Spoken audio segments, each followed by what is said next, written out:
Badajeando la Noticia, donde Pedro Luna y Carlos del Valle del Río hacen de la política su patio de juegos. Un podcast presentado por Sin Sesgo. Hola, ¿qué tal? ¿Cómo está? Muchas gracias por estar en este Badajeando número 52. Seguimos viendo para dónde va el país. Estoy con mi amigo Pedro Luna, yo soy Carlos del Valle. ¿Cómo estás, Pedro? Bien, ¿tú qué tal, Carlos? Bien, muy bien, viendo para dónde va el país. Cada vez, pues ahí va tomando forma, ¿no? Pues la forma que quiere el presidente actual, no la próxima presidente de la República. A meter cizaña, sí. Ahí va la agenda, señora Sheinbaum. No, pero la agenda la va marcando el presidente. La agenda y los nombramientos y las reformas, sí, yo creo que sí. Yo creo que hasta este momento se está imponiendo. ¿Tú ves en la mano de Obrador en los que son 7 nombramientos, 6? No, ya van 12. 12 o 13, ¿no? Sí, 12. Es que ya... y dio uno extra que es José Antonio Peña Merino, que va a la Agencia de Transformación Digital. Bueno, pongámosle 12 nombramientos de gabinete. ¿Tú ves la mano de Obrador ahí? Sí. En algunos nombramientos, sobre todo en los que repiten, por ejemplo, Raquel Buenrostro. Eso que va mal sabor de boca, que ¿no? va a Función Pública, además. A cuidar espaldas, ¿no? Y que Función Pública va a absorber, según estas nuevas reformas, eventualmente las tareas del INAI. Sí. Entonces, y de una persona que viene muy comprometida con el presidente actual, incondicional del grupo en el poder y entonces no creo que sea una buena señal. A mí ese me deja con muy mal sabor de boca. Y hay otros que, bueno, sí se van dando algunas personas cercanas a Claudia Sheinbaum que estuvieron con ella durante su gobierno, pero el tema, por ejemplo, de educación, que ya lo llevamos platicado, que se tiene que retrasar el nombramiento porque no hay un acuerdo, y entonces para darle un espacio a Rosaura Ruiz, le crea una secretaría que en forma se dice que va, aparte de absorber lo que es el CONACYT o tomar todas las tareas del CONACYT, encargarse de la educación superior.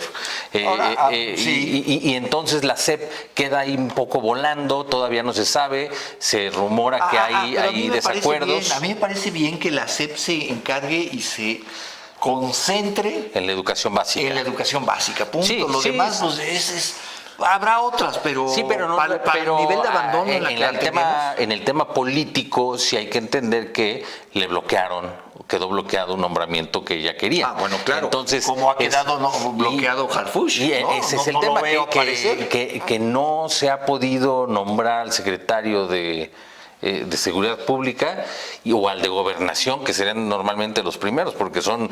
Pero a ver, Pedro, y quedan bloqueados. Seguridad Pública queda un cascarón ahí medio... Sí, queda un poco vacío porque ya le quitaron la Guardia Nacional, ya en la forma ya se dijo, en la gira de la semana anterior, dijo que se va toda la Guardia Nacional como usted diga, señor presidente. Exactamente. Y de hecho incluye una reforma más que no habían sido mencionada al principio, dice que ya va a ser de las primeras también en aprobarse, esta de la Guardia Nacional a la Sedena, pero lo que sí se estaba hablando es que en la Secretaría de Seguridad Pública iba a quedar todo el tema de inteligencia, que también ha sido desmontado en este sexenio. Y parece ser que aún así se ha bloqueado el nombramiento de García Harfuch por parte de Obrador y de su gente, que no lo quiere, sigue sin quererlo. Ya lo vimos, lo tumbaron de la candidatura. Pertenecen a cárteles distintos. Sí, entonces ahí hay un tema interesante, y lo mismo en Gobernación. En lo que yo he podido enterarme, se dice que García Harfuch y el esposo de Claudia Sheinbaum son sus operadores de más confianza, que son los que le guardan la información. Siempre se habló de eso, pero y que incluso no estaba ni siquiera en ese primer círculo Juan Ramón de la Fuente. Sí, que también llegó por el presidente. Entonces hay que ver qué va pasando, porque independientemente, además de los nombramientos que podamos ir viendo que se van imponiendo, algunos que quiere el presidente, falta también ver los que quedan en los segundos niveles, también en ciertos órganos. Y eso es muy importante porque, a ver, Pedro, yo he hablado con gente pues que está ahí cercana, muy cercana a la 4T, por ejemplo, no hay quien apueste a Ebrard más de un año en economía, y dicen es una cosa transitoria y un poco para aplacarlo, para ver... y para que no tuviera la coordinación en el Senado también. Exacto, para que no... Es un poco para neutralizarlo. Y una vez neutralizado, una vez controlado el tema comercial con Estados Unidos, que... Yo no sé si sea el mejor interlocutor después de lo que escribieron en sus libros los negociadores, el propio Trump diciendo nunca he visto a un canciller doblarse tan rápido y no pedir nada a cambio. Tal vez no, pero sí ayuda, o sea, sí tuvo algunas cosas destacadas como secretario de Relaciones Exteriores en ¿Cómo qué? Como traer a Evo Morales de su exilio, o sea, ayudó en algunas cosas, la verdad, ayudó a apagar algunos incendios al presidente. Al presidente, pero que resultaron, a ver, Ebrard, ¿te acuerdas tú cómo debutó en este sexenio? Yéndose de shopping a comprar unas pipas a Estados Unidos que nadie sabe para qué sirvieron, dónde quedó eso, o sea, y llegó como salvador de la patria porque había comprado unas pipas de gasolina. Pero generas hasta cierto punto dentro de todo el grupo que se está conformando como la nueva élite política que ahora está en Morena, es de las pocas personas que tiene un poco más de aceptación hacia afuera. Eso sí es cierto, y eso sí fue bien recibido en su momento como una señal de moderación dentro de lo que cabe. Se le vio como moderado, pero de moderado pasó a pusilánime, ¿no? Bueno, eso tiene ya muchos años. Bueno, eso entonces, ya tiene muchos años. ¿No? El típico perdedor, ¿no? El típico que siempre está en segundo lugar y bueno, ya se conformó ahí, ya iba. Yo creo que es un buen político, sin lugar a dudas. Creo que terminará por no encontrar su acomodo en la cuarta T. Nunca ha estado cómodo y creo que terminará por no estarlo. Y creo que son de esos nombramientos en los gabinetes que van a durar poco. Y no es que sea ave de mal agüero, pero veamos el primer gabinete del presidente le duró muy poco. Y en eso también yo creo que hay que ver de todos estos nombramientos que se vayan dando, cuánto duran los secretarios que se van nombrando, porque también hay unos francamente grises. Sí, hay unos grises como la Sedatu. O el de infraestructura y no sé qué. Sí, pues viene de tapar baches, ¿no? Jesús Esteban. Pues viene de tapar baches en la Ciudad de México, ahora le vas a dar. Y realmente en algún momento se esperaba que fuera Andrés Layuz, que era el de movilidad, pero dicen él va a quedar como subsecretario justamente para que, ahora, llegado el momento, haya este cambio. Esto también nos presenta distintas realidades en el país. La Secretaría de Comunicación y Transportes, ahora de Infraestructura y no sé cuánto, pues pasó a ser totalmente irrelevante. Eso está en manos del ejército y si se construyó Bueno, es que casi todo está en manos del ejército. Pero los programas de infraestructura se definieron en Palacio Nacional con el ejército del lado. Y vamos a construir un tren, pues vamos a construir un tren. Vamos a construir lo que sea de infraestructura. Fue con el ejército. No pasó por la Secretaría de Comunicación sí. O lo que era Comunicación y Transportes, ¿no? Sí, no, pero te digo, y hay que ver este tema de los acomodos dentro del gabinete y también la capacidad que tenga o no de operar la nueva administración, que yo creo que va a ser muy limitada porque entra con una serie de reformas ya impuestas por el presidente. Sí, bueno, entonces, sí. En esto justo salía hace unos días un editorial de Wall Street Journal que decía, justamente hablaba sobre el miedo que hay de los inversionistas del poder que va a tener el presidente, aun cuando ya esté en su retiro llamado en su hacienda, pero que dicen que puede establecer una oficina ahí alterna en la que realmente esté ejerciendo el poder.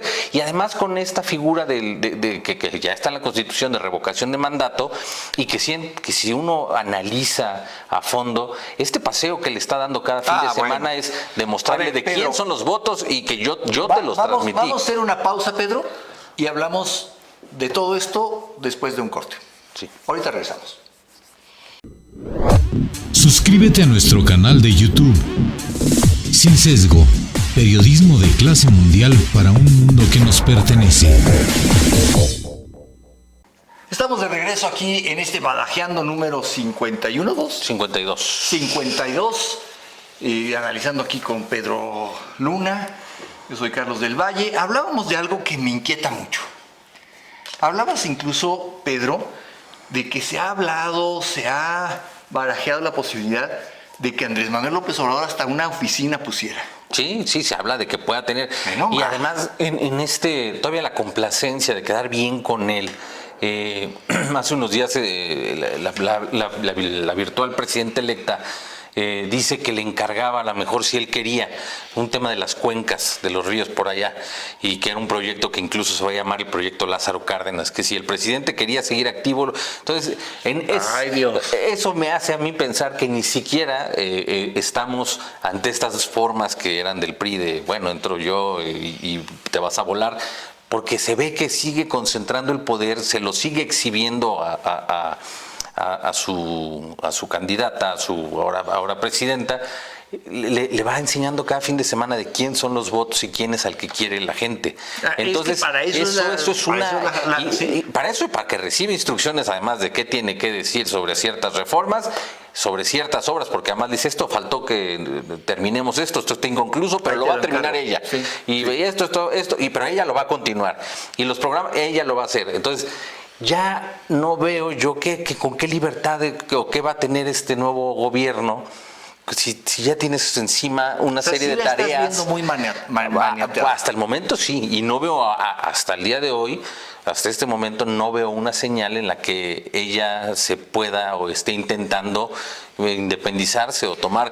Falta que se, como lo has dicho tú, falta que le crucen la banda y que ya la tenga, ya veremos cuál es la actitud que toma, porque además, si hay algo que también ha mostrado cuando fue jefa de gobierno, es que no es una persona muy fácil de trato, no es una persona de un carácter débil, al contrario, es poco tolerante, y puede que ya ha llegado el momento de que tenga la banda, que ella sea la comandante suprema de las Fuerzas Armadas y que suma el poder, y que realmente sepa, y como decía algún presidente, ya en la soledad del despacho, de la silla, pues se dé cuenta de que quien decide es ella, no que le estén imponiendo. Fíjate que ahora que sacas a colación esa frase que se le atribuye a López Portillo en su libro Mis tiempos, dice: no hay momento más solitario en la vida de un presidente que cuando solo en su despacho tiene que definir a su gabinete. Qué distinta la experiencia que le ha tocado a Sheinbaum. Incluso me tocó leer también algunos de las memorias de Bill Clinton, también lo dice, la soledad, el momento en el que entras a la oficina oval allá, que dicen, y nada más lo único que hay en el escritorio es una carta del expresidente que te dejó sobre... Que por cierto ya vamos a saber, porque acuérdate tú que se especulaba mucho si Trump le había dejado una carta a Biden, y Biden dijo, sí me la dejó, pero la voy a dar a conocer cuando deje yo la presidencia. La casa.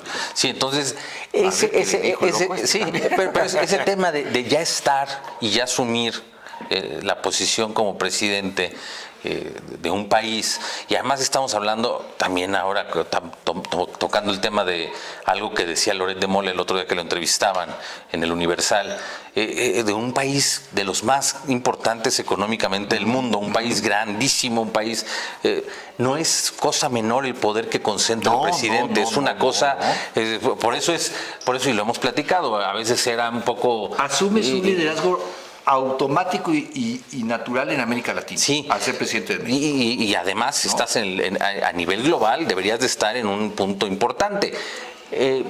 Pero ¿Tú crees que Claudia Sheinbaum sea de esas presidentas que va a retomar su presencia internacional en foros o va a encerrarse también en de las señales, digamos, positivas que ha dado, que incluso ha tenido algunas llamadas por teléfono que atendió en inglés con el Fondo Monetario Internacional, con el Banco Interamericano de Desarrollo, con el Banco Mundial, pues pareciera que sí, eso sería una señal, yo creo que tal vez... También hay que recordar, Pedro, que tradicionalmente a estas alturas del sexenio, el presidente electo hacía por lo menos una gira internacional, claro. Y yo no veo ni siquiera que la mencione. No, y hasta el momento no ha hablado de una gira internacional. Calderón, me acuerdo, se fue a Estados Unidos, habló con el presidente. Peña Nieto también. El que no, pues digo, el propio López Obrador fue a Centroamérica, ¿no? Se sentía más cómodo en Centroamérica, pero fue a Centroamérica. Y yo no veo aquí ni que se hable el tema. No, porque ese es el problema, que regresamos a lo que estábamos diciendo. Le están dictando la agenda y le están llevando la agenda desde Palacio Nacional, no está llevando ella su agenda, y eso a mí se me hace una señal muy importante de lo que pudiera ser, yo también te lo dije hace tiempo, un nuevo maximato, o el intento, mínimo claro. El intento sí va a haber, yo creo que el intento ya es muy claro que va a haber, falta ver cómo lo va a tomar Claudia Sheinbaum el día que esté sentada en la silla presidencial. Ya si ella en ese momento decide que no lo va a aceptar, pues tiene todas las herramientas y tiene toda la capacidad de romper. Claro. Y no romper en un sentido que No, sea un pleito, no. pero poner las cosas como son. Tiene muchas armas, tiene muchas herramientas, yo creo que más que otros presidentes, para poder sentarse con su antecesor y decirle, aquí está esto, mejor párale a lo que está haciendo. Como se estila en el más viejo estilo. ¿Qué crees? Te acabo de nombrar embajador en las Filipinas. Sí, porque además otro tema que es importante y que lo he visto en estos últimos días es la presencia en redes sociales y las manifestaciones cada vez más abiertas de la familia López Obrador, de los hijos, ya empoderándose con el tema que también López Obrador anunció que ya terminado su sexenio, ellos tienen la libertad de llevar una vida política cada uno, y claro que van a intentarlo y se ve que lo van a intentar. Cada vez se habla más y más seriamente de la incorporación de Andy al gabinete en una subsecretaría. O al gabinete en la Ciudad de México. Sí. Que dicen que pueden rescatar ahí al famoso Andy, al famoso Bobby y al otro José Ramón. El que más quiere es Andy, ¿no? Sí, es el más político de los tres. Más político. Pero los tres han estado involucrados en cosas. No hay que olvidar que José Ramón se supo que fue a operar con recursos del país a la elección de Argentina. Entonces, eso no es cosa menor. O sea, sí son sus personas de mucha confianza. Son sus alfiles. Pero ahora, yo no quisiera imaginarme a Clara Brugada, jefa de gobierno de la Ciudad de México, con un secretario que se llame Andy López Obrador. López Obrador. No, López Beltrán. López Beltrán, pero bueno, sí, López Obrador. Pero que realmente iba a seguir recibiendo es tener instrucciones. La espada de Demócles todo el tiempo sobre ti. Entonces esa amenaza yo sí la veo muy presente hasta este momento. La dinastía Obrador. Sí.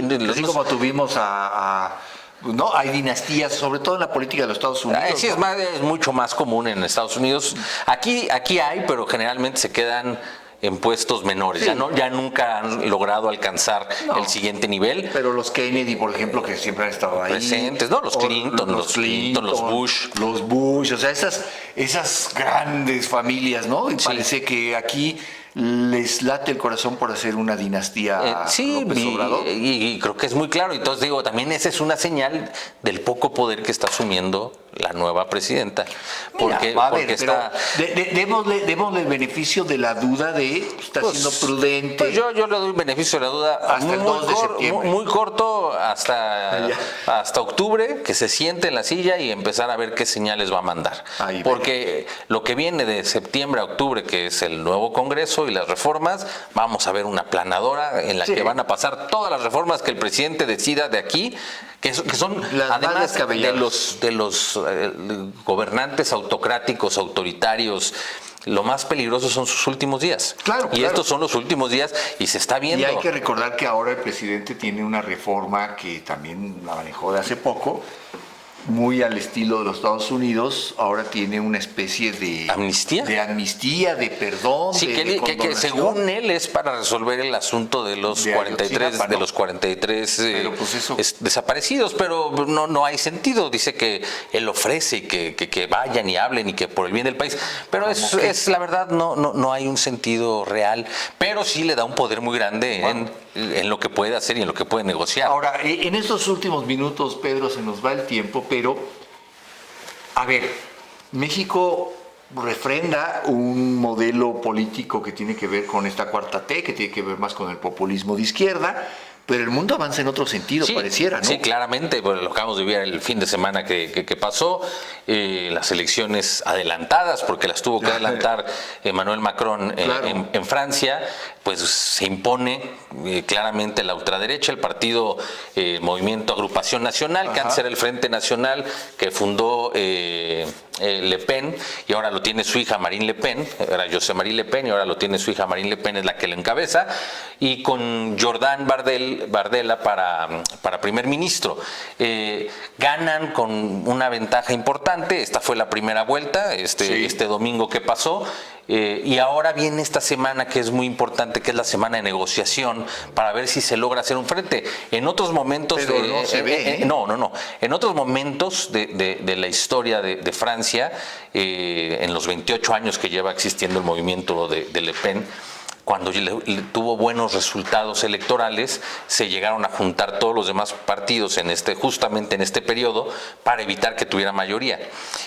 Ahora habrá que ver, porque el partido Macron se fue a tercer lugar, en segundo lugar queda una alianza grande de partidos de izquierda.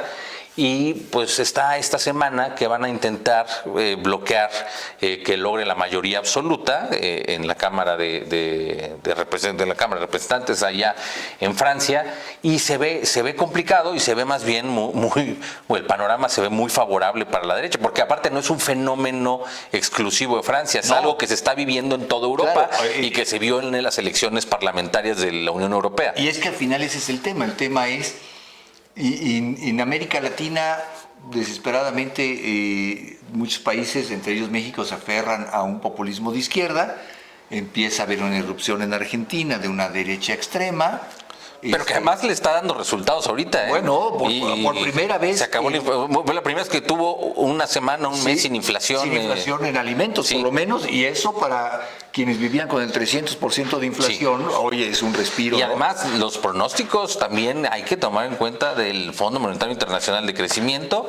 Ya son mayores los de Argentina que los de México. Entonces, bueno, eso es un poco porque del piso no pasa, ¿no? Pero hay que tomar en cuenta que está dando resultados. Sí. Y que además fue un presidente Milei, que aunque no guste por algunas estridencias que tiene, fue muy claro en lo que dijo que iba a hacer y ha cumplido al pie de la letra lo que dijo. No hay plata, pues no hay plata, ¿no? Y esto está sucediendo en Europa también, este nuevo fenómeno. Pero la gran reflexión es, Pedro, si en México se ve muy fortalecido el modelo de populismo de izquierda, que es la cuarta T, los países latinoamericanos que todavía abrazan este modelo ya se ven muy desgastados. Sí, incluso Bolivia, lo que pasó con la intentona de golpe, que parece que fue un autogolpe, que incluso ya está enfrentado Evo Morales con el presidente, que eran del mismo movimiento antes. ¿No? Entonces, y Venezuela va a entrar en un proceso electoral que va a terminar por desgastarlo.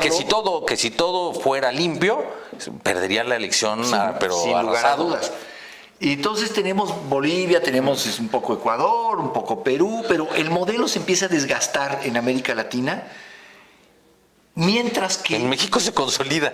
Yo no sé, yo no estoy tan seguro. Creo que, y yo siempre lo he dicho, a la cuarta T le queda un sexenio más, no más. Yo no sé, yo creo que le quedan muchos años más. No. Yo ahí sí no lo creo. Ya cuando hagamos el Badajeando 357 ya veremos. Lo veremos. Por lo pronto yo creo que no, porque se subieron a una ola, pero las olas tienen una cresta y tienen un valle, y se va a desinflar. Y la gran pregunta no es cuándo se va a desinflar, esa dejémosla ahí. Tú apuestas a que en mucho tiempo, yo apuesto que en 6 años, ya lo veremos. Lo cierto es que no desarrollamos alternativas de oposición en México, que le hable, sí, estoy hablando de México, que le hable a la sociedad. Es decir, Pedro, cuando esto se rompa, cuando la cuarta T se rompa, en 6 años o en 50, los que tú me digas. Sí, sean 2, en 6, en 3, sea, no hay una opción. No hay una opción. Y no hay nada más peligroso que eso, porque entonces se caen en los extremos. Sí. Ese es el caso que está sucediendo en Europa. Cuando se cayó el modelo de la socialdemocracia, que tampoco funcionó, hay que decirlo, pues no hubo más que unos extremistas de derecha vociferando como locos, dijeron pues esos. Ese es el caso también de Argentina. No es que la sociedad argentina sea extremadamente de derecha. No, al contrario, el movimiento peronista, que es tradicionalmente de izquierda, lleva desde los 40 hasta ahorita. Y de repente se encontró huérfano y dijo, bueno, ¿quién? Y solo había una persona en una esquina. Y no solo huérfano, sino ya los resultados eran... Ya no había más, con el 300% de inflación. ¿Qué me dices? Y yo creo que para finalizar, que también no podemos dejar lo que sucedió en el debate de Estados Unidos la semana pasada, el jueves, en un debate que que es la primera vez que hay un debate tan pronto en un proceso electoral. Este debate era propuesto en gran medida por los demócratas. Claro, en porque CNN, querían, ¿no? en Que además CNN, que es de o sea, ellos. Bueno, es afín a ellos, Sí, pues, no fue Fox News, sí. que es contrario, ¿no? Y en unas reglas que aceptaron ambos candidatos y que era para quitar y borrar de golpe todos estos rumores sobre la incapacidad física y mental del presidente, y terminó siendo peor. Terminó siendo una noche desastrosa que ha dado pie a muchas especulaciones sobre una posible sucesión, un posible cambio dentro del Partido Demócrata, que yo no lo veo, además, porque no es muy difícil. O sea, sí podría suceder, pero es que si no, para que eso pase, tiene que dar un pie al lado, o sea, tiene que hacerse un lado de él. Si eso no sucede, Pedro, ya el Partido Demócrata ha acabado su tumba. No, es clarísimo. O sea, si no se quita, yo creo que ya se consolida la victoria de Trump. Esa ventaja de Trump que todos los días presume los republicanos y Trump, porque es que a todos los republicanos, los trumpistas, quién sabe, estaría en duda si de repente volteas a ver a personajes como el gobernador DeSantis en California, si volteas a ver a Kamala Harris, de repente refrescarlo a estas alturas. Por lo menos volvería competitivo el proceso. Lo que pasa Hoy, es que, como está, lo que pasa es que sentenciado. muchos de los que están, como Gavin Newsom, como Gretchen Whitmer, que es la gobernadora de Michigan, como Kamala Harris, que es la vicepresidenta, que a mí se me hace en lo personal muy incompetente, no creo que tenga el nivel para ser presidenta, pero bueno, hay otros como Joe Shapiro, Wes Moore, o sea, si hay algunos políticos que están en capacidad de llegar, pero todos ellos están apuntando al 2028.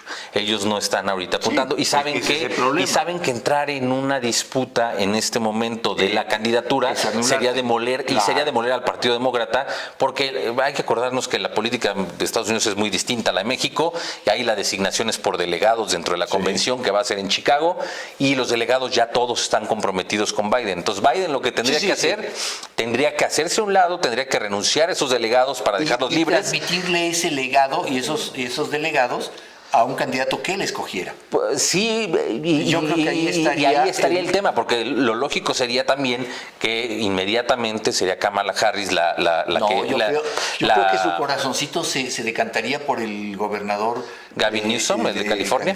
Puede ser, pero lo natural, entonces justo en este tipo de cosas es que empezaría la disputa, porque unos se sentirían con más capacidad y además un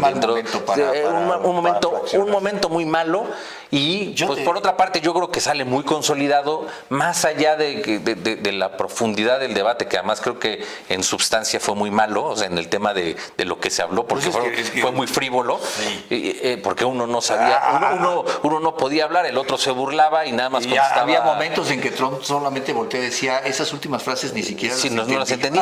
Pero el tema justamente es que también aceptar a estas alturas que no estás capacitado para ser candidato, también entra en un tema de una crisis política del gobierno, porque no estás capacitado para ser candidato, no estás capacitado para ser presidente. Es que ese es el tema de fondo. Si no estás capacitado para ser candidato, no estás capacitado para gobernar. Y ya hay legisladores republicanos que están pidiéndole a la vicepresidenta que invoque la enmienda en la que ella tomaría el cargo. No va a pasar, o sea, el tema es que va a seguir él. Él va a seguir, pero sí creo que el error de haber decidido, haber permitido que él fuera, y también el grupo cercano, el grupo muy cercano de Joe Biden. 4 años eran suficientes, 8 ya eran ¿Por qué será la apuesta? Era 4 años. Bueno, a ver, Pedro, no va a seguir, como tampoco va a seguir badajeando, porque ya se nos acabó el tiempo, pero ya tendremos otros. Sí, ya veremos cómo va en los próximos días toda la política. Por lo pronto, en unos días más, pues otro anuncio del resto del gabinete, ya estaremos ahí platicando, veremos qué pasa con el presidente. Y más allá del gabinete hay que estar pendientes de los que están abajo, de los niveles inmediatos, porque esos puede que ser. Exactamente. Estoy de acuerdo contigo. Querido Pedro, muchas gracias. Gracias a usted. Nos vemos en el próximo Badajeando. Yo soy Carlos del Valle. Yo soy Pedro Luna. Hasta luego. Adiós. Hasta aquí Badajeando la Noticia, donde Pedro Luna y Carlos del Valle del Río hacen de la política su patio de juegos. un podcast presentado por Sin Sesgo.